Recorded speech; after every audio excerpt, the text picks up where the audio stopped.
പരീക്ഷയോടുള്ള ബന്ധത്തിൽ ഒട്ടധികം കാര്യങ്ങൾ നമ്മൾ കേൾക്കുകയുണ്ടായി. 5 കാര്യങ്ങളിലൂടെ രക്ഷ നമുക്ക് പ്രാപിക്കാൻ കഴിയുകയില്ല, ആ രക്ഷാമാർഗമല്ല എന്ന് ഓർപ്പിച്ചതിനോടൊപ്പം തന്നെ രക്ഷ ക്രിസ്തുവിൽ മാത്രമാണ് എന്നിവിടെ പരാമർശിക്കുകയുണ്ടായി, അത് ഉറപ്പിക്കുകയുണ്ടായി. അതിന് കുറേ വാക്യങ്ങൾ ഞാൻ പറഞ്ഞുവെന്നാണ് എനിക്ക് തോന്നുന്നത്. മത്തായി 1:21, ലൂക്കോസ് 19:10, യോഹന്നാൻ 3:17, 1 തിമോഥെയോസ് 1:15, റോമർ 8:3, 1 കൊരിന്ത്യർ 15:3-4, റോമർ 4:24, അപ്പോസ്തല പ്രവൃത്തി 4:12 എന്നിത്യാദി വാക്യങ്ങളാണ് രക്ഷ ക്രിസ്തുവിൽ മാത്രമാണെന്നുള്ളത് ഇവിടെ ഞാൻ ഓർപ്പിക്കുകയുണ്ടായത്. വളരെ വേഗത്തിൽ അടുത്ത വിഷയത്തിലേക്ക് വരട്ടെ. രക്ഷ പ്രാപിപ്പാനുള്ള വ്യവസ്ഥ. രക്ഷ പ്രാപിപ്പാനുള്ള വ്യവസ്ഥ ക്രിസ്തുവിലുള്ള വിശ്വാസമാണ്. വിശ്വാസത്താലാണ് രക്ഷ പ്രാപിക്കുന്നത്. അങ്ങനെ വിശ്വാസത്താൽ രക്ഷ പ്രാപിച്ചവരാണ് നമ്മൾ ഓരോരുത്തരും എന്നുള്ളത് കൊണ്ടാണല്ലോ നമ്മളെയൊക്കെ രക്ഷിക്കപ്പെട്ടവരെന്ന് പറഞ്ഞിരിക്കുന്നത്. എഫേസ്യ ലേഖനം 2-ാം അധ്യായം 8-9 വാക്യങ്ങൾ നമുക്ക് വളരെ പരിചിതമാണ്. കൃപയാലല്ലോ നിങ്ങൾ വിശ്വാസം മൂലം രക്ഷിക്കപ്പെട്ടിരിക്കുന്നത്, അതിനും നിങ്ങൾ കാരണമല്ല, ദൈവത്തിൻ്റെ ദാനമത്രയാകുന്നുവെന്നാണ്. ഇവിടെ പലപ്പോഴും നമുക്കൊക്കെ ഒരു ചിന്ത അല്ലെങ്കിൽ നമ്മൾ ധരിച്ചിരിക്കുന്ന ഒരു കാര്യം, കൃപയാലല്ലോ വിശ്വാസം മൂലം നിങ്ങൾ രക്ഷിക്കപ്പെട്ടിരിക്കുന്നത്, അതിനും നിങ്ങൾ കാരണമല്ല എന്ന് പറയുമ്പോൾ ഏതിനുമെന്ന് ചോദിച്ചാൽ പെട്ടെന്ന് മറുപടി പറയുന്നത് രക്ഷിക്കപ്പെടാൻ എന്നുള്ളത്. അവിടെ അതല്ല, വിശ്വസിക്കാൻ നിങ്ങൾ കാരണമല്ലെന്നാണ്. എന്ന് പറഞ്ഞാൽ രക്ഷ കൃപയാലാണ്. ആ രക്ഷയ്ക്ക് മുഖാന്തരമായ വിശ്വാസം പോലും ഇല്ലെന്നത്.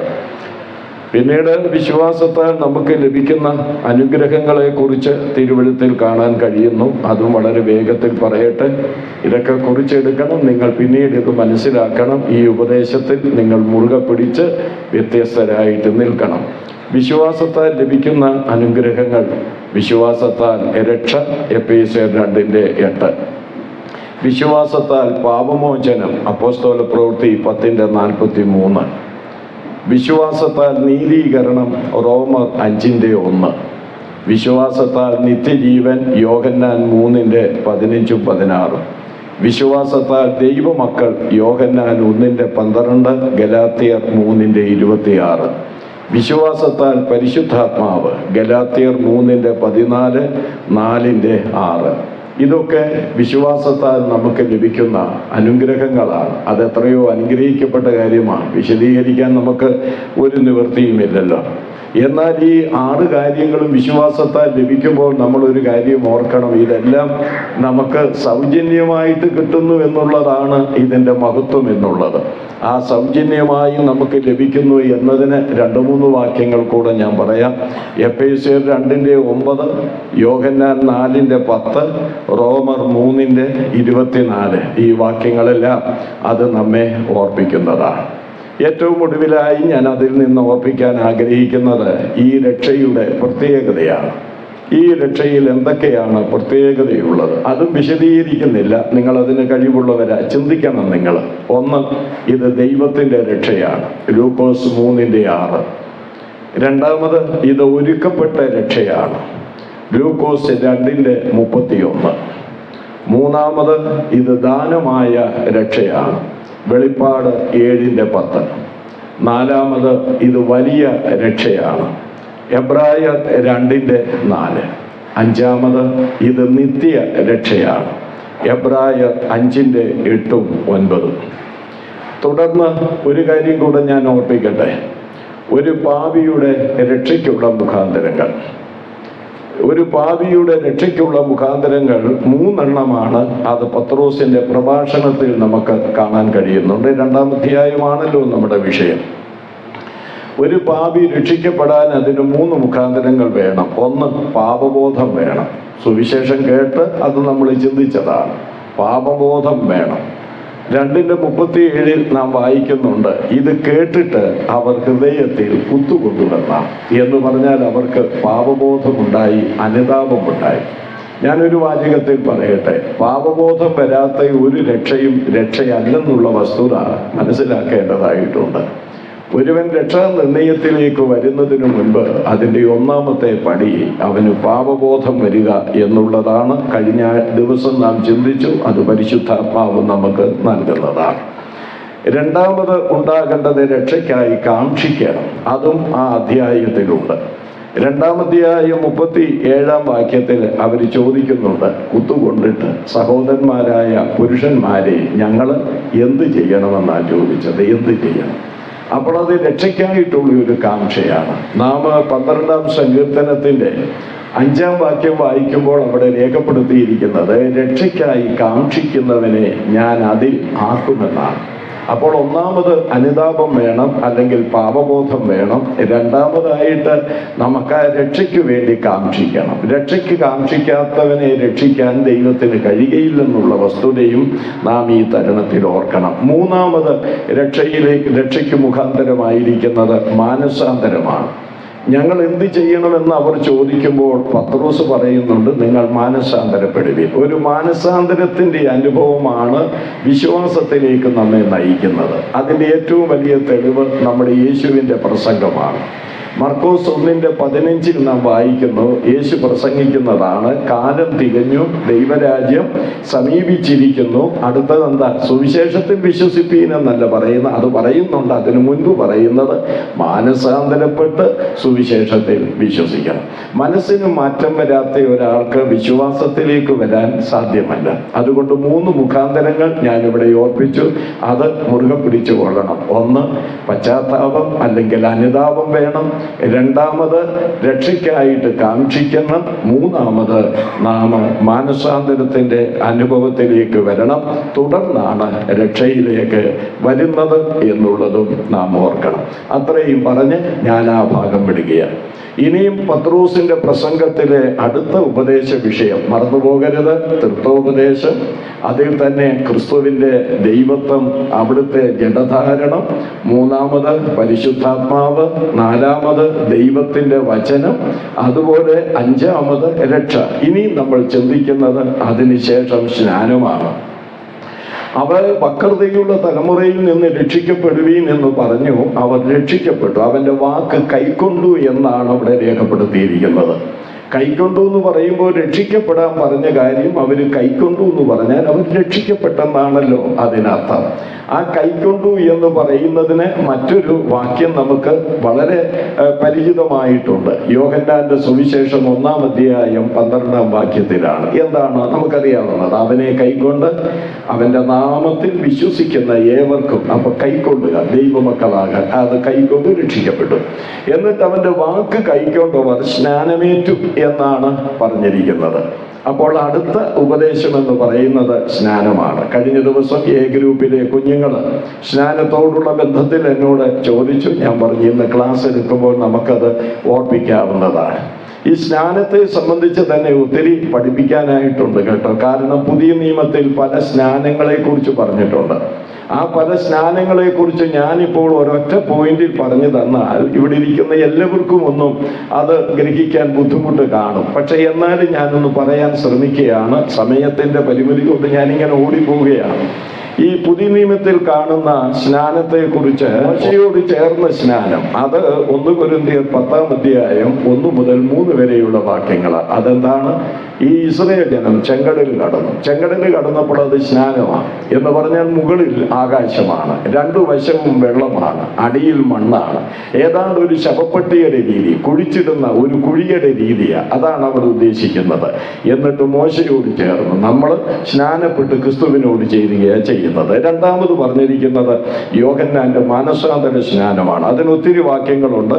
മത്തായി 21:25, മർക്കോസ് 11:30. ബാക്കിയൊക്കെ പിന്നെ നമുക്ക് ചിന്ത. ഈ 2 വാക്യം മതി. അപ്പൊ യോഹന്നാന്റെ മാനസാന്തര സ്നാനം എന്ന് പറഞ്ഞാൽ എന്താ? പാപം ഏറ്റു പറഞ്ഞുകൊണ്ട് മുങ്ങുക എന്നേ ഉള്ളൂ. ഇന്നത്തെ പോലല്ലത്. ഇങ്ങനെയുള്ള സ്നാനപ്പെട്ടവരെ എഫെസോസിലെ ഉൾപ്രദേശങ്ങളിലൂടെ കടന്നുപോയപ്പോൾ പൗലോസ് കണ്ടെത്തി 12 പേരെ. അവരോട് ചോദിച്ചു, നിങ്ങൾ വിശ്വസിച്ചിട്ട് സ്നാനമേറ്റുപോയത്, അല്ല വിശ്വസിച്ചിട്ട് ആത്മാവിനെ പ്രാപിച്ചു പോയത് എന്ന് പറഞ്ഞ അർത്ഥം എന്താ? ഇന്ന് ചിലര് പഠിപ്പിക്കുന്നത് പോലെ വിശ്വസിച്ചിട്ട് ആത്മാവിനെ പ്രാപിച്ചു എന്നുള്ള ചോദ്യം വിശ്വസിച്ചാലോടെ കിട്ടുകയില്ല, പിന്നെ കിട്ടേണ്ടതാണ് എന്നാണ് അവർ വ്യാഖ്യാനിക്കുന്നത്. ഒരുത്തനോട് ഇന്ന് ഉച്ചയ്ക്ക് നമ്മൾ ചോറുണ്ടുക, നല്ല ചോറാണ്, എല്ലാ ദിവസവും നല്ല ഭക്ഷണം, അതിനെ ഒന്നും വിവരിപ്പാൻ എനിക്ക് നേരമില്ല. ഞങ്ങൾ ലീഡേഴ്സ് 3 പേരും കൂടെ പറഞ്ഞ് എന്തോ ഒരു അധ്വാനമായി ഇതുങ്ങൾ കഴിക്കുന്നത്, നല്ല ചൂട് സാധനമാണ്, നമ്മൾ തട്ടിയെടുക്കുക ഇല്ലയോ. അപ്പോൾ അങ്ങനെ ഉണ്ട് നിൽക്കുന്ന ഒരു പയ്യനെ ഞാൻ വിളിച്ചിട്ട് ചോദിക്കാം, മോനെ ഉണ്ടിട്ട് വയറ് നിറഞ്ഞു എന്ന് ചോദിച്ചാൽ അതിൻ്റെ അർത്ഥം എന്താണ്? ഉണ്ടാൽ വയറ് നിറയും, അതാണ് അവിടുത്തെ വിഷയം. മനസ്സിലായില്ലേ? അപ്പോൾ വിശ്വസിച്ചിട്ട് സ്നാനമേറ്റോ എന്ന് ചോദിച്ചാൽ വിശ്വസിച്ച് കുറെ കഴിഞ്ഞ് കിട്ടുമെന്നല്ല, വിശ്വസിച്ചാൽ സ്നാനം ഇത് പരിശുദ്ധാത്മാവ് കിട്ടും, അതാണ് പരിശുദ്ധാത്മാവ് പ്രാപിക്കും, അതാണ് നമുക്ക് കാണാൻ കഴിയുന്നത്. അതിന് ഞാനൊരു വാക്യം പരിശുദ്ധാത്മാവിനെ കുറിച്ച് എടുത്തപ്പോൾ നിങ്ങൾക്ക് നൽകിയുണ്ടായി. ഗലാത്യ ലേഖനം 3:14. അത് പിന്നെ എഴുതി മഷി കളയേണ്ട, നിങ്ങൾ എഴുതിയതാ അത്. ആ 3:14 എന്താ പറയുന്നത്? അബ്രഹാമിന്റെ വാഗ്ദത്ത വിഷയം വിശ്വാസത്താൽ പ്രാപിപ്പാൻ തന്നെ. പരിശുദ്ധാത്മാവെന്ന വാഗ്ദത്ത വിഷയം വിശ്വാസത്താൽ വിശ്വാസത്താൽ പ്രാപിക്കുക. അപ്പോൾ അങ്ങനെയുള്ള ഈ 12 ശിഷ്യന്മാരെ കണ്ടപ്പോൾ അവര് പറഞ്ഞു, ഞങ്ങൾ പരിശുദ്ധാത്മാവ് ഉണ്ടെന്ന് പോലും കേട്ടിട്ടില്ല. അപ്പോൾ പൗലോസ് അവരോട് ചോദിക്കുക, അങ്ങനെയെങ്കിൽ നിങ്ങളുടെ സ്നാനം എന്തായിരുന്നു? എന്താണ് അത് ചോദിക്കാൻ കാര്യം? ക്രിസ്തീയ സ്നാനമായി ഏറ്റിരുന്നെങ്കിൽ നിങ്ങൾ പരിശുദ്ധാത്മാവിനെ കുറിച്ച് കേട്ടേനെ, പിതാവിന്റെയും പുത്രന്റെയും പരിശുദ്ധാത്മാവിന്റെയും. അപ്പോൾ അവർ ക്രിസ്തീയ സ്നാനമല്ല ഏറ്റതെന്ന് മനസ്സിലായി. പിന്നീട് അവരോട് സുവിശേഷം പറഞ്ഞു. അവർ രക്ഷിക്കപ്പെട്ട് സ്നാനപ്പെട്ടതായിട്ട് ആ 12 പേരെ കൊണ്ടാണ് എഫെസോസിൽ സഭയുണ്ടായത്. അപ്പോൾ അതൊക്കെ വലിയൊരു വിഷയങ്ങളാണ്, അതൊക്കെ എടുക്കാൻ എനിക്ക് നിവൃത്തിയില്ലല്ലോ. അപ്പം ഞാൻ പറഞ്ഞു വന്ന വിഷയം, യോഹന്നാന്റെ മാനസാന്തര സ്നാനം എന്ന് പറയുന്നത് പാപമേറ്റു പറഞ്ഞുകൊണ്ട് സ്നാനപ്പെടുന്നതാണ്. 3ാമത്തെ സ്നാനം എന്ന് പറയുന്നത് യേശുക്രിസ്തു കുരിശിലേറ്റ സ്നാനമാണ്. ലൂക്കോസ് 12:50 യേശുക്രിസ്തു ശിഷ്യന്മാരോട് പറയുന്നുണ്ട്, എങ്കിലും എനിക്കൊരു സ്നാനമേൽക്കാനുണ്ട്, അത് ക്രൂശിലെ സ്നാനമാണ്. ക്രൂശ് മരണത്തെയാണ് അത് ഉദ്ദേശിക്കുന്നത് എന്ന് നാം മനസ്സിലാക്കണം. 5ാമത് അഗ്നിസ്നാനമാണ്. ഈ അഗ്നിസ്നാനം എടുത്തുകൊണ്ട് ഒത്തിരി വ്യാഖ്യാനങ്ങൾ നടത്താറുണ്ട്. ഈ അഗ്നിസ്നാനത്തെ ബേസ് ചെയ്താണ് കാലങ്ങൾക്ക് മുമ്പ് ഒരു പാട്ടിറങ്ങിയത്, തീ കത്തിക്ക എന്നില് തീ കത്തിക്ക എന്ന്. അപ്പോൾ ഈ അഗ്നിസ്നാനം എന്ന് പറയുന്നത് വിശ്വാസിക്കുള്ളതായിട്ടാണ് പലരും മനസ്സിലാക്കുന്നത്. യോഹന്നാന്റെ വാക്കാണ്, യോഹന്നാൻ സ്നാപകന്റെ വാക്ക്, എൻ്റെ പിന്നാലെ വരുന്നവൻ എന്നേക്കാൾ ബലവാൻ, അവൻ നിങ്ങളെ ആത്മാവ് കൊണ്ടും തീ കൊണ്ടും സ്നാനം കഴിക്കുമെന്ന. അപ്പോൾ ഒരു കാര്യം അദ്ദേഹം അവിടെ തന്നെ ഇതെന്താണെന്ന് വിവരിച്ചിട്ടുണ്ട്. എന്താണ് വിവരിച്ചിരിക്കുന്നത്? കോതമ്പ് മുറ്റും വെടിപ്പാക്കി, കളം മുറ്റും വെടിപ്പാക്കി കോതമ്പ് എന്ത് ചെയ്യും? കളപ്പുരയിൽ കൂട്ടിവെക്കും. ഈ പതിര് അവിടെ ഉണ്ട്, പതിരെന്ത് ചെയ്യും? കെടാത്ത തീയിലിട്ട് ചുട്ടുകളയും. അപ്പോൾ അഗ്നിസ്നാനം എന്താണെന്ന് അദ്ദേഹം അവിടെ വ്യക്തമാക്കുക, തീയാണ്. അതെന്താണ് ആ തീയ്? നരകമാണ്. അതുകൊണ്ട് നിങ്ങളോട് ആരെങ്കിലും പറഞ്ഞുകൊണ്ട് വന്നാൽ ഈ വചനം എടുത്ത് വ്യാഖ്യാനിച്ചു കൊടുക്കണം. അപ്പോൾ അഗ്നിസ്നാനം വിശ്വാസിക്കുള്ളതല്ല. അവർ വേണേ വേറൊരു വാക്യവും എടുക്കും. അപ്പോസ്തല പ്രവൃത്തി 2-ാം അധ്യായത്തിൽ അഗ്നിനാവ് പോലെ പിളർന്ന നാവ് അവർക്ക് പ്രത്യക്ഷമായി എന്നൊക്കെ. അതൊക്കെ വാസ്തവത്തില് ഈ വിവരക്കേടുകളാണ് പഠിപ്പിക്കുക. അല്ലെങ്കിലും അതേ ഉള്ളൂ അവരുടെ കയ്യിൽ. പോട്ടെ, ഞാൻ ആ ഭാഗത്തേക്കൊന്നും കിടക്കാൻ ആഗ്രഹിക്കുന്നില്ല. അപ്പോൾ മക്കളോട് എനിക്ക് പറയാൻ, മക്കളെന്ന് പറഞ്ഞാൽ പ്രായമുള്ളവരെയല്ല ഞാൻ വിളിച്ച്, മക്കളോട് എനിക്ക് പറയാനുള്ളത്, കുഞ്ഞുങ്ങളോ ഈ ഉപദേശത്തിൽ വ്യത്യസ്തരായിരിക്കാൻ ഇതൊക്കെ മനസ്സിലാക്കണം. അഗ്നിസ്നാനം നമുക്കുള്ളതല്ല, രക്ഷിക്കപ്പെടാത്തവർക്കുള്ള നിത്യ നരകമാണെന്നുള്ളത് മനസ്സിലാക്കണം. പിന്നെ ബൈബിളിൽ പറയുന്നത് ആത്മസ്നാനമാണ് പുതിയ നിയമത്തിൽ. അത് മത്തായി സുവിശേഷം 3-ാം അധ്യായം 11, 1 കൊരിന്ത്യർ 12:13. ഏതാണ്ട് പുതിയ നിയമത്തിൽ 7 സ്ഥലങ്ങളിലായിട്ട് ആത്മസ്നാനം പറയുന്നുണ്ട്. എന്താണ് ഈ ആത്മസ്നാനം? ഈ ആത്മസ്നാനം എന്തിനാണെന്നുള്ളത് ഉപദേശം 1 കൊരിന്ത്യർ 12:13 പറയുന്നു. യഹൂദനോ യവനനോ ദാസനോ സ്വതന്ത്രനോ പിന്നെ അങ്ങനെ പറയുന്നുണ്ട്. ഏക ശരീരമാകുമാറ് ഒരേ ആത്മാവിൽ സ്നാനമേറ്റു ഒരേ ആത്മാവിനെ പാനം ചെയ്തുമിരിക്കുന്നു. അപ്പോൾ ഒരേ ആത്മാവിൽ സ്നാനമേറ്റത് എന്തിനാണ്? ഏക ശരീരമാകാൻ. ഏക ശരീരം എന്താണ്? നിങ്ങൾ ഇവിടെ ചിന്തിച്ചു, ദൈവസഭയാണ്. അപ്പൊ ദൈവസഭ എന്ന ഏക ശരീരം രൂപപ്പെട്ടത് പെന്തക്കോസ്ത് നാളിലുണ്ടായ ആത്മസ്നാനത്താല്.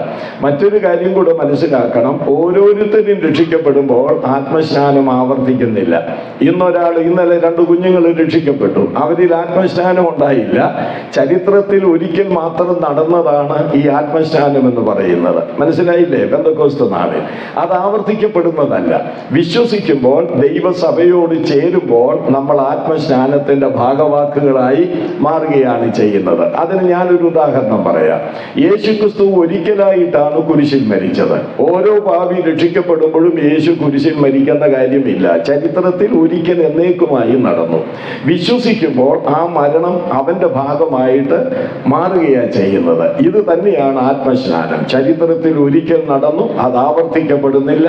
ഒരു പാപി വിശ്വസിക്കുമ്പോൾ അവൻ ദൈവസഭയോട് ചേരുന്ന ആ സമയം ആത്മസ്നാനത്തിൻ്റെ ഭാഗവാക്കായിട്ട് മാറുകയാണ് ചെയ്യുന്നത്. അതുകൊണ്ട് ആരെങ്കിലും നിങ്ങളോട് ചോദിച്ചുകൊണ്ട് വരിക, പ്രാപിച്ചോ എന്ന് ചോദിച്ചാൽ എന്തോ പറയണം? അവരുടെ ഒരു ചോദ്യമായി, രക്ഷിക്കപ്പെട്ടോ? ഉവ്. സ്നാനപ്പെട്ടോ? ഉവ്. കിട്ടിയോ എന്ന് ചോദിച്ചാൽ പറയണം, അത് രക്ഷിക്കപ്പെട്ടപ്പോൾ തന്നെ കിട്ടിയെന്ന് പറഞ്ഞു. അയ്യോ എനിക്ക് കിട്ടിയില്ല, എന്നാൽ നീ രക്ഷിക്കപ്പെട്ടില്ലെന്ന് തിരിച്ച് പറയണം. ഇനി ഒരു കാര്യം പറയുമ്പോൾ ആരുടെയും മുഖം വീർക്കരുത്. ഇന്നത്തെ മൂപ്പന്മാർക്ക് പോലും ഇത് എന്നാന്നറിയാൻ വയ്യ. മൂപ്പൻ കളി നടത്തുന്നുണ്ട് ഒരുപാട്. ഞാൻ ആ സഭയുടെ മൂപ്പൻ, എന്നാ മൂപ്പനാണ്, വചനത്തിൻ്റെ ABCD അറിയാൻ വയ്യ. പണ്ട് കുറെ കാലം ഞാൻ കല്യാണം കഴിക്കുന്നതിന് മുൻപ്, അത് സമയമില്ലെങ്കിലും പറയാതിരിക്കാൻ നിവൃത്തിയില്ല, കല്യാണം കഴിക്കുന്നതിന് മുൻപ് എൻ്റെ ആ ചെറു പ്രായത്തിൽ ഭവന സന്ദർശനത്തിന് പോയി. അങ്ങനെ സന്ദർശനം നടത്തി ഒരു വീട്ടിലെത്തി. അത് ആരുടെ വീടാണെന്നൊന്നും ഞങ്ങൾക്ക് അറിഞ്ഞുകൂടായിരുന്നു. അവിടെ ചെന്നപ്പോൾ കുറേ വാക്യങ്ങൾ കണ്ടപ്പോൾ വിശ്വാസിയുടെ ഇതാണെന്ന് മനസ്സിലായി. ചുരുക്കത്തിൽ അദ്ദേഹം അച്ചായൻ ഇറങ്ങി വന്നപ്പോൾ മനസ്സിലായി ഒരു ബ്രദറുകാരനാണെന്ന്. അതെവിടാണെന്നൊന്നും ഞാൻ പറയുന്നില്ല. പിന്നെ എനിക്ക് പ്രായവും ആരോഗ്യവും ഉണ്ടെങ്കിൽ അവിടെ പോകേണ്ടതാണ്. അപ്പോൾ അതുകൊണ്ട് ഞാനത് പറയുന്നില്ല. അപ്പോൾ അവിടെ ചെന്ന് അദ്ദേഹവുമായിട്ട് ഇങ്ങനെ സംസാരിച്ചപ്പോൾ അദ്ദേഹം പറഞ്ഞു, പരിശുദ്ധാത്മാവിനെ കുറിച്ച് ഇപ്പോൾ ഞങ്ങൾക്കൊരു നല്ല ക്ലാസ് 2 വർഷമായി നടക്കുന്നുണ്ടെന്ന് പറഞ്ഞു. അപ്പം ഞാൻ ചോദിച്ചു, ആരാ എടുക്കുന്നത്? അത് ഇന്നാല. അപ്പോൾ പ്രാപ്തനായ ഒരാളാണ് എടുക്കുന്നത്. അപ്പോൾ അദ്ദേഹം പറയുകയാണ്, ആത്മാവിനെ കുറിച്ച് എനിക്ക് ഒരുപാട് സംശയങ്ങളുണ്ടായിരുന്നു, പക്ഷേ ഈ 2 വർഷത്തെ ക്ലാസ് കൊണ്ട് എന്താണ് ആത്മാവ്, എന്തല്ല ആത്മാവ് എന്നുള്ളത് എനിക്ക് മനസ്സിലായി. എനിക്കും സന്തോഷമായി. ഇനി അടുത്തത് കേൾക്കുമ്പോഴാണ് രസം. ഞങ്ങൾ പ്രാർത്ഥിക്കാനായിട്ട് എഴുന്നേറ്റ്, ഞങ്ങളൊക്കെ ചെറുപ്പക്കാരായതുകൊണ്ട് ഈ അച്ഛൻ മൂപ്പനല്ല, ഞങ്ങൾ പറഞ്ഞു ഞങ്ങളെ ഒന്ന് പ്രാർത്ഥിച്ചയക്കാൻ പറഞ്ഞു. അദ്ദേഹം എഴുന്നേറ്റ് പ്രാർത്ഥിച്ചത് ഇങ്ങനെയാണ്, കർത്താവേ, ഈ സഹോദരന്മാർ വന്നതിന് സ്തോത്രം. ഞങ്ങൾ പരിശുദ്ധാത്മാവിനെ കുറിച്ച് ഒരുപാട് കാര്യങ്ങൾ സംസാരിക്കുകയായിരുന്നു. കർത്താവേ, ആത്മാവ് ഉണ്ടെന്ന് ചിലർ പറയുന്നു, ഇല്ലെന്ന് ചിലർ പറയുന്നു. ഇത് യഥാർത്ഥമാണെങ്കിൽ ഞങ്ങൾക്കും കൂടെ തരണം. എങ്ങനെയുണ്ട് ഈ മൂപ്പൻ പരിപാലിക്കുന്ന സഭ എങ്ങനെ ഇരിക്കും? ഞാനൊരു വസ്തുത പറയാം. ഈ മൂപ്പന്മാരുടെ യോഗ്യതകൾ തിമോഥെയോസിന്റെ 1-ാം ലേഖനം 3-ാം അധ്യായത്തിൽ പറയുന്നുണ്ട്. എന്നാൽ അതിൽ ഒരെണ്ണം ഒഴിച്ച് ബാക്കിയെല്ലാം സകല വിശ്വാസികൾക്കും ബാധകമാണ്. മൂപ്പൻ മദ്യപനാകരുത്, വിശ്വാസിക്കാകാമോ? പാടില്ല. മൂപ്പൻ ഏകഭാര്യയുടെ ഭർത്താവായിരിക്കണം, വിശ്വാസിക്ക് പലതാകാമോ? പാടില്ല. അപ്പം ഞാൻ പറഞ്ഞു വന്ന വിഷയം, ആ യോഗ്യതയിൽ ഒരെണ്ണം ഒഴിച്ച് ബാക്കി എല്ലാം വിശ്വാസികൾക്കും ബാധകമാണ്. എന്താണ് വിശ്വാസിക്ക് ബാധകമല്ലെങ്കിലും മൂപ്പന് നിർബന്ധമായിട്ട് ഒന്നുണ്ട്, ഉപദേശിപ്പാൻ അവൻ സമർത്ഥനായിരിക്കണം. ഉപദേശത്തിൽ നിശ്ചയമില്ലാത്ത ഒരുത്തിന് മൂപ്പൻ കളി നടത്തരുത്. അത് ആ സഭയെ നശിപ്പിക്കുകയാണെന്നുള്ള വസ്തുത ഞാൻ ഈ ഒടുവിലത്തെ ദിവസം നിങ്ങളുടെ ഹൃദയത്തിൽ ഒരു കുത്തുകൊള്ളാൻ സാധ്യതയില്ല, റബ്ബറാണല്ലോ, കുത്തുകൊള്ളാൻ വേണ്ടി ഞാനതങ്ങ് ഓർപ്പിക്കുകയാണ് ചെയ്യുന്നത്. അപ്പോൾ ആ ഭാഗവും ഞാനങ്ങ് വിടുകയാണ്. അപ്പോൾ ഇനി അടുത്തത് ഈ ക്രിസ്തീയ സ്നാനമാണ്. ക്രിസ്തീയ സ്നാനം അഥവാ ജലസ്നാനം, അതാണ് നമ്മൾ ഏൽക്കുന്നത്. അത് സംബന്ധിച്ച് 2-3 കാര്യങ്ങൾ വളരെ വേഗത്തിൽ പറഞ്ഞ് ഞാൻ അവസാനിപ്പിക്കുക. സ്നാനപ്പെടാനുള്ള കുഞ്ഞുങ്ങളുണ്ട്. ഇന്നലെ 2 കുഞ്ഞുങ്ങൾ രക്ഷയിലേക്ക് ആ A ഗ്രൂപ്പിൽ വന്നു. അങ്ങനെ ഉള്ളവരുടെ ശ്രദ്ധയിലേക്കും സ്നാനപ്പെട്ടിരിക്കുന്നവരുടെ ശ്രദ്ധയിലേക്കുമായിട്ട് ഇത് സംബന്ധിച്ച് വളരെ വേഗത്തിൽ 2-3 കാര്യങ്ങൾ പറയാം. ഒന്ന്, ഈ എന്തുകൊണ്ട് നമ്മൾ സ്നാനപ്പെടണം? ഒന്നാമത്തെ മറുപടി, കർത്താവിൻ്റെ കൽപ്പനയുള്ളതിനാൽ സ്നാനപ്പെടണം.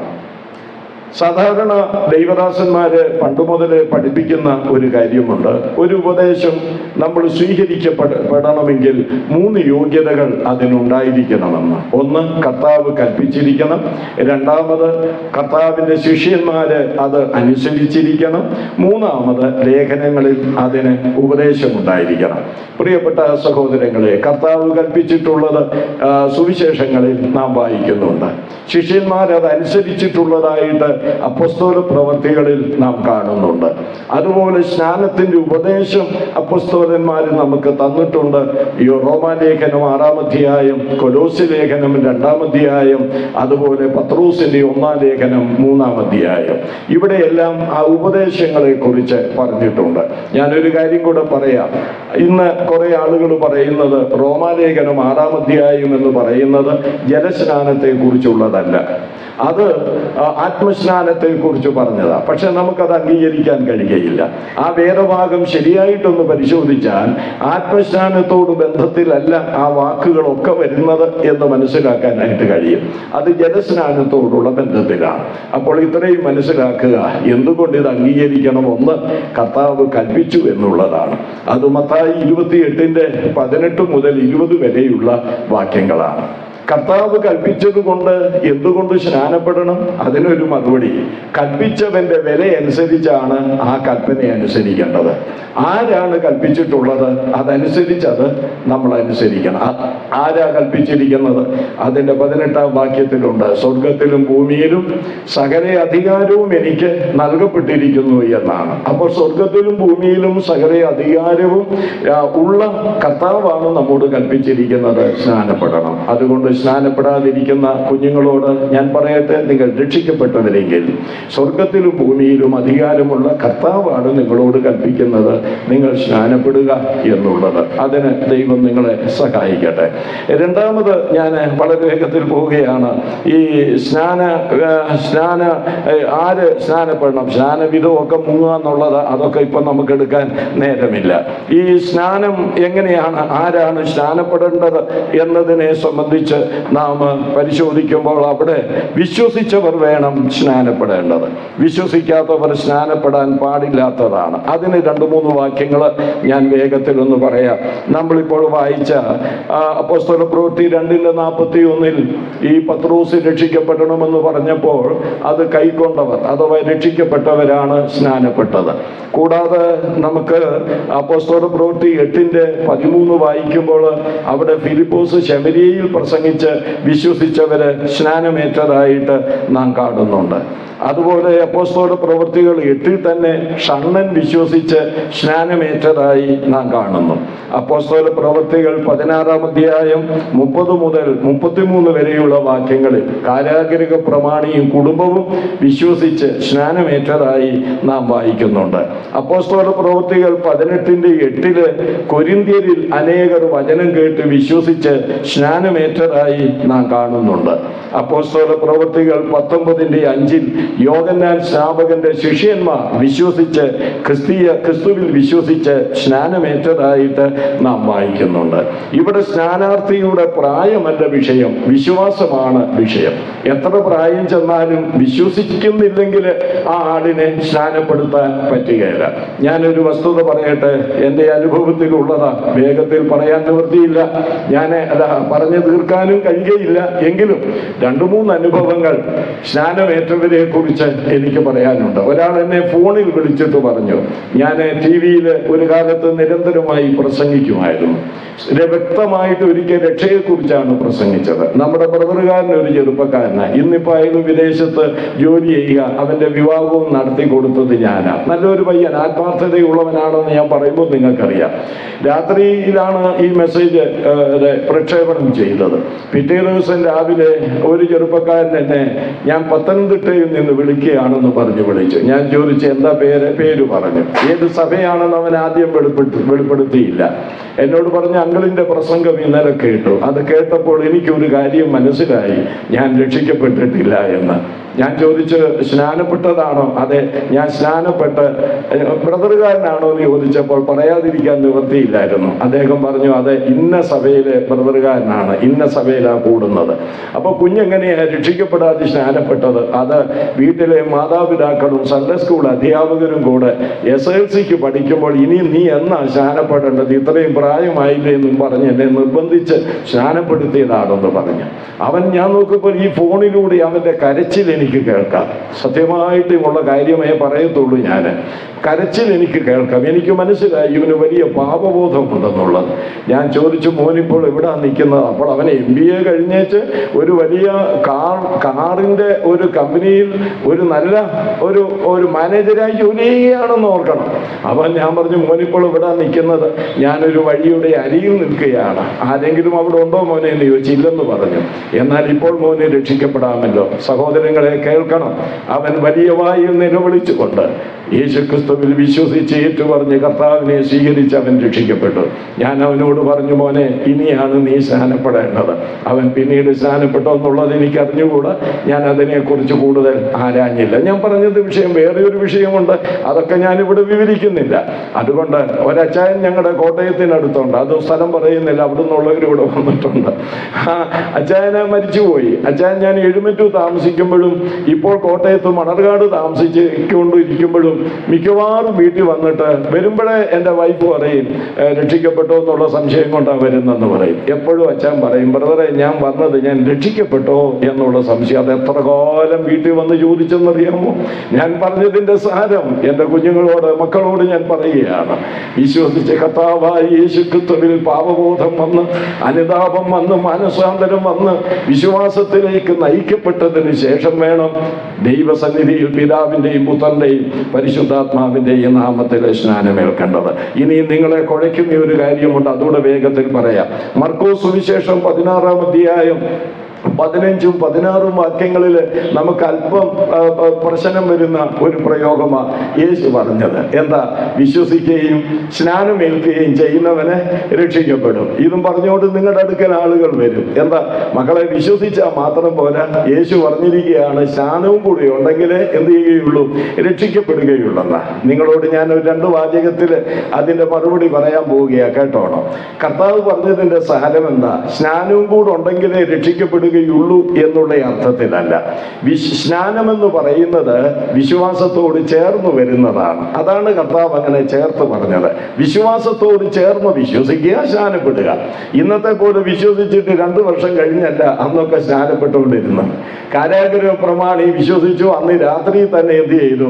സ്നാനമേറ്റു. ഇന്ന് അങ്ങനെയല്ല. ഇന്ന് ഒരുത്തൻ സ്നാനം ഏൽക്കണമെന്ന് പറഞ്ഞാൽ തന്നെ നിൽക്ക്, 10-ാം ദിവസം വേർതിരിക്കണം, 14-ാം ദിവസം വരെ സൂക്ഷിക്കണം, എന്നിട്ട് പരിശോധിക്കണം ഇവൻ നിൽക്കുമോ നിൽക്കുന്നില്ലയോ. ഈ പരിശോധിക്കുന്ന പല പാർട്ടികളും വീണ് കിടക്കുകയാണെന്നുള്ളത് നമുക്കറിയാം. അപ്പം ഞാൻ പറഞ്ഞതിൻ്റെ സാരം അങ്ങനെയാണ്. ഇന്നത്തെ സ്നാനം കാലങ്ങൾ കഴിഞ്ഞാണ്, വിശ്വസിച്ച് കഴിഞ്ഞ്. പക്ഷേ അന്നൊക്കെ അങ്ങനല്ല. വിശ്വസിക്കുക, സ്നാനപ്പെടുക. അതുകൊണ്ടാണ് ഞാൻ പറഞ്ഞത്, വിശ്വാസത്തോട് ബന്ധപ്പെട്ടാണ് ഈ സ്നാനം ഇരിക്കുന്നത്, അത് പിന്നീടത്തേക്കല്ല. ആ ഒരാശയം അവിടെയുണ്ട്. രണ്ടാമത്, സ്നാനവും കൂടെ രക്ഷയ്ക്ക് മുഖാന്തരമായിരുന്നെങ്കിൽ അതിൻ്റെ 2ാമത്തെ പ്രയോഗം കൂടെ നിങ്ങൾ ശ്രദ്ധിക്കണം. എന്താണ്? വിശ്വസിക്കുകയും സ്നാനമേൽക്കുകയും ചെയ്യുന്നവൻ രക്ഷിക്കപ്പെടുമെന്ന് പറഞ്ഞിട്ട് അടുത്തത് പറയുന്നത്, വിശ്വസിക്കുകയും സ്നാനമേൽക്കുകയും ചെയ്യാത്തവൻ ന്യായവിധിയിൽ അകപ്പെടും, ശിക്ഷാവിധിയിൽ അകപ്പെടുമെന്നല്ല. പിന്നെ വിശ്വസിക്കാത്തവൻ ശിക്ഷാവിധിയിൽ അകപ്പെടും. അവിടെ സ്നാനം വരുന്നില്ല. അപ്പോൾ ആ കാര്യവും ഞാൻ പറഞ്ഞു മുന്നോട്ട് പോവുകയാണ്. ഇനിയും നമുക്ക് ഈ സ്നാനത്തോടുള്ള ബന്ധത്തിൽ 2-3 കാര്യങ്ങൾ ഉപദേശപരമായിട്ടൂടെ ചിന്തിക്കാനായിട്ട് ആഗ്രഹിക്കുക. പറഞ്ഞങ്ങ് പോവുകയാണ്. ഒന്ന്, സ്നാനം എന്താണ്? അത് ദൈവത്തിന്റെ ആലോചനയാണ്. ലൂക്കോസ് സുവിശേഷം 7-ാം അധ്യായം 30-ാം വാക്യത്തിൽ യോഹന്നാൻ സ്നാപകന്റെ സ്നാനത്തെ സംബന്ധിച്ചാണ് പറയുന്നതെങ്കിലും ഈ സ്നാനത്തോടുള്ള ബന്ധത്തിലും നമുക്കത് ചേർത്ത് ചിന്തിക്കാനായിട്ട് കഴിയും. അവിടെ ദൈവത്തിന്റെ ആലോചന പരീശന്മാരെ വ്യർത്ഥമാക്കി കളഞ്ഞു എന്നവിടെ പറയുന്നുണ്ട്. അപ്പോൾ ഇത് ദൈവത്തിന്റെ ആലോചനയാണ്, സ്വർഗത്തിലെ ദൈവത്തിന്റെ ആലോചനയാണ്. സ്നാനപ്പെടാതിരിക്കുന്ന കുഞ്ഞുങ്ങൾ ആലോചന ഈ പരീശന്മാരെ പോലെ വ്യർത്ഥമാക്കി കളയാൻ പാടില്ല. ദൈവത്തിന്റെ ആലോചന നാം സ്വീകരിക്കണം. രണ്ടാമത്, ഈ സ്നാനത്തെ സംബന്ധിച്ച് പറഞ്ഞാൽ, സ്നാനമെന്ന് പറയുന്നത് ദൈവത്തോടുള്ള നല്ല മനസാക്ഷിയുടെ അപേക്ഷയാണ്. 1 പത്രോസ് 3:21 നാം കാണുന്നുണ്ട്. എന്താണ് നല്ല മനസാക്ഷിയുടെ അപേക്ഷ എന്ന് പറഞ്ഞാൽ? ഇംഗ്ലീഷ് പരിഭാഷയിൽ നല്ല മനസാക്ഷിയുടെ മറുപടിയാണെന്നാണ് പറയുന്നത്. സ്നാനപ്പെടുമ്പോൾ ഒരു നല്ല മനസാക്ഷിയുടെ മറുപടിയുടെ വെളിപ്പെടുത്തലാണ് സ്നാനം എന്ന് പറയുന്നത്. അത് നാം ഓർക്കണം. ഇതൊക്കെ വിവരിക്കേണ്ടതാ, നിവൃത്തിയില്ലല്ലോ. പിന്നെ സ്നാനത്താൽ സാധിക്കുന്ന കാര്യങ്ങളാണ് എനിക്ക് ചിന്തിക്കാനുള്ളത്. ഒന്ന്, യേശുക്രിസ്തുവിനോട് ചേരുവാനാണ് സ്നാനം എന്നുള്ളത് നാം മറന്നു പോകാൻ പാടില്ല. എന്താണ് ഇവിടെ യേശുക്രിസ്തുവിനോട് ചേരുക എന്നുള്ളത്? റോമാലേഖനം 6-ാം അധ്യായം 3-ാം വാക്യത്തിൽ ഈ കാര്യങ്ങളെല്ലാം പറയുന്നുണ്ട്. അതിന്റെ 5 വരെയുള്ള വാക്യങ്ങളിൽ അതിലൊന്നാമത്, യേശുക്രിസ്തുവിന്റെ മരണത്തോട് ഏകീഭവിക്കുകയാണ് ചെയ്യുന്നത്. അതായത് ഒരാള് സ്നാനപ്പെടുമ്പോൾ ക്രിസ്തുവിനോടുകൂടെ ഞാൻ കുഴിച്ചിടപ്പെട്ടുവെന്നും വെള്ളത്തിൽ നിന്ന് ഉയരുമ്പോൾ ഞാൻ ക്രിസ്തുവിനോടുകൂടെ ഉയർത്തെഴുന്നേറ്റു എന്നുള്ളതാണ് അവിടെ വെളിപ്പെടുത്തുന്നത്. ഇവിടെ ഉപദേശപരമായ ഒരു കാര്യം ഞാൻ പറയട്ടെ, നിങ്ങളുടെ മനസ്സിൽ ഇരിക്കാൻ വേണ്ടിയാ. പലർക്കും ഇതിനെക്കുറിച്ച് ബോധ്യമില്ലാത്തത് കൊണ്ട് പറയുക. പലരും ചിന്തിക്കുന്നത് സ്നാനപ്പെടുമ്പോഴാണ് ക്രിസ്തുവിന്റെ മരണത്തോടും അടക്കത്തോടും ഉയർപ്പിനോടും ഏകീഭവിക്കുന്നെന്ന. അങ്ങനെയല്ല.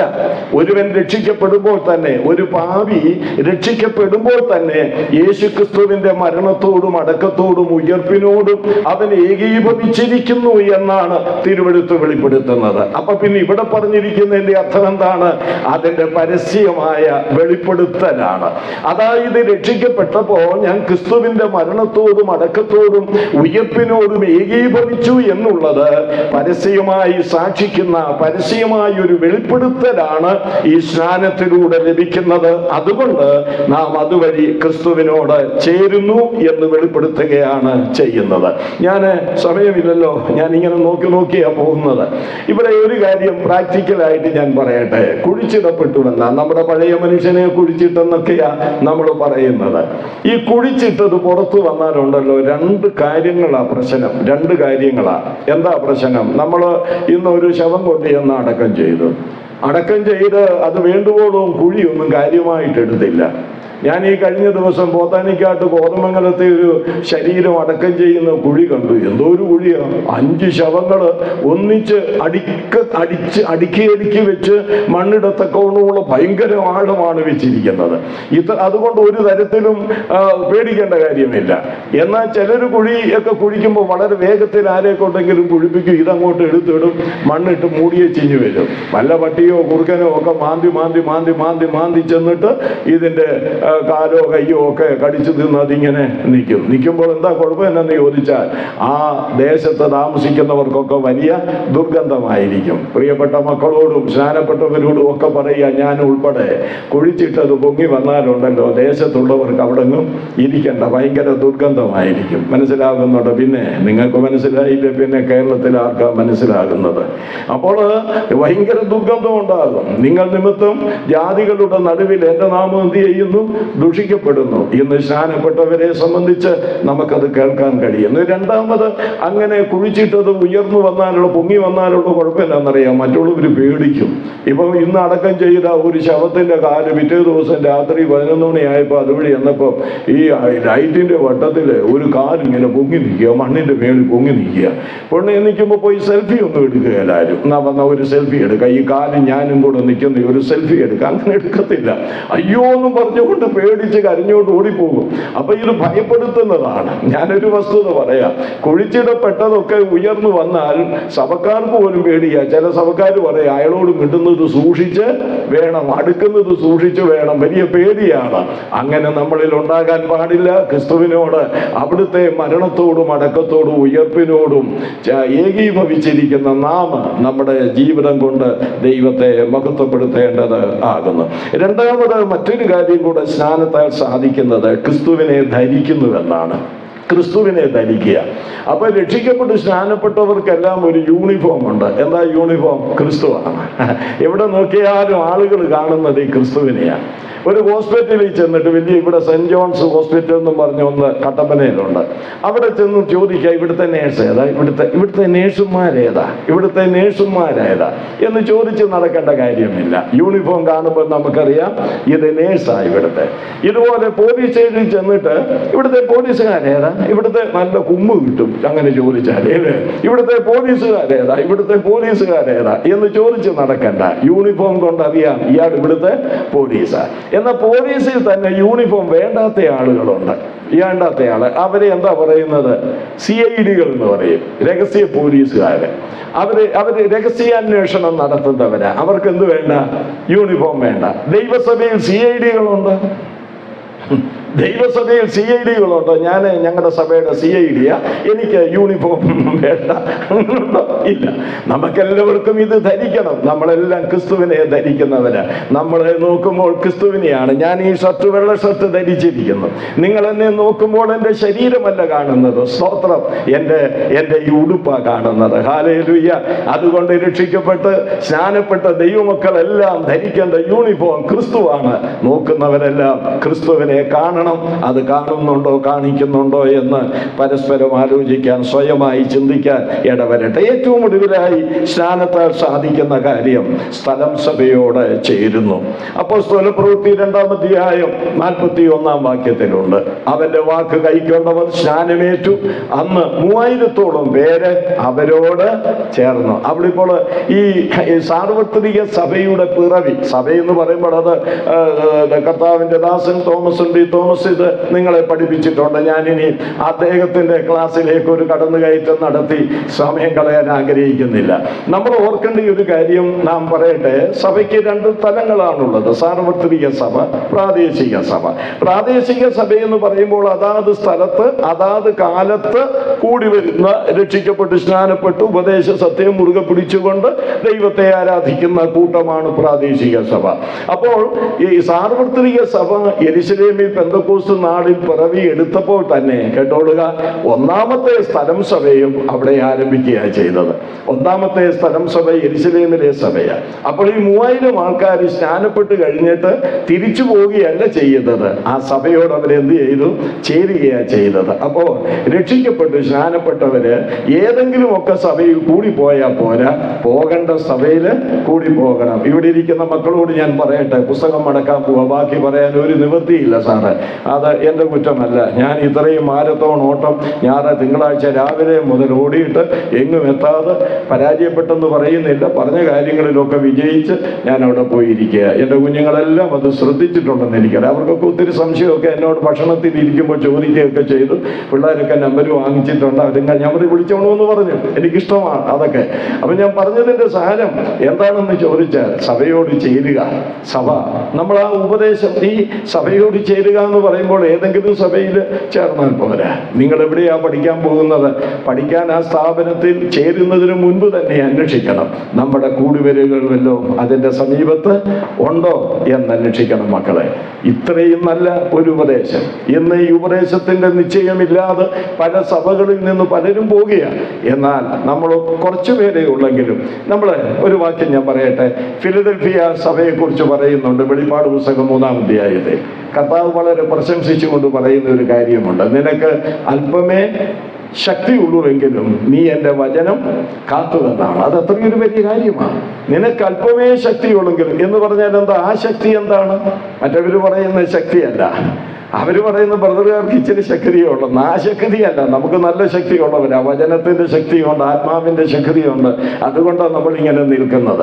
പിന്നെ അവിടെ ഉദ്ദേശിക്കുന്ന ശക്തി എന്താണ്? അംഗബലമാണ്, ആൾബലമാണ്. ആളുകൾ അധികമൊന്നും ഇല്ല, ബ്രദറുകാർക്കും ആളുകളൊന്നും ഇല്ല, ഏതാച്ചു പേരേ ഉള്ളൂ. പക്ഷെ ഫിലദൽഫിയ സഭയോട് പറയുക, നിനക്ക് അല്പമേ ശക്തിയുള്ളൂ, നിനക്ക് അല്പമേ ആൾബലമുള്ളൂ, വലിയ അംഗബലമൊന്നും നിങ്ങൾക്കില്ല, പക്ഷെ എൻ്റെ വചനം നിങ്ങൾ കാത്തു. ഹല്ലേലൂയ, ദൈവത്തിന് സ്തോത്രം. ഇനിയും കേൾക്കുന്ന ദൈവത്തിന്റെ വചനം അതിനായിട്ട് നിങ്ങളെ ഉത്തേജിപ്പിക്കട്ടെ. ഇതൊരു ക്ലാസ് ആയിരുന്നു. അദ്ദേഹം ക്ലാസ് എടുക്കുന്നത് ഒരു മെസ്സേജിലൂടെ നിങ്ങൾക്ക് സമാപനമായിട്ട് തരും. അത് മുറുകെ പിടിക്കാൻ ഇടവരട്ടെ. അതുകൊണ്ട് ഉപദേശത്തിൽ നമ്മൾ എന്ത് ചെയ്യണം? വ്യത്യസ്തരായിരിക്കണം. അങ്ങനെയാകട്ടെ ഇങ്ങനെയാകട്ടെ എന്ന് പറഞ്ഞു പോകരുത്. മക്കൾ വചനം പഠിക്കണം. ഞാൻ ഇന്നലെ പറഞ്ഞതുപോലെ അതിന് സമയമെടുക്കണം, വചനം പഠിക്കണം. അതിനുവേണ്ടി ഒരു പ്രത്യേക സമയം നിങ്ങൾ വേർതിരിക്കണം. നിങ്ങൾക്ക് സംശയമുള്ളത് നിങ്ങൾക്കത് പറഞ്ഞു തരാൻ കഴിവുള്ളവരെ വിളിച്ച് ചോദിക്കണം. അല്ലെങ്കിൽ നിങ്ങളുടെ സഭയിൽ ആളുകളുണ്ടെങ്കിൽ അവരോട് ചോദിക്കണം. അങ്ങനെ നിങ്ങൾ ആത്മീയ മല്ലന്മാരായി, സ്തോത്രം.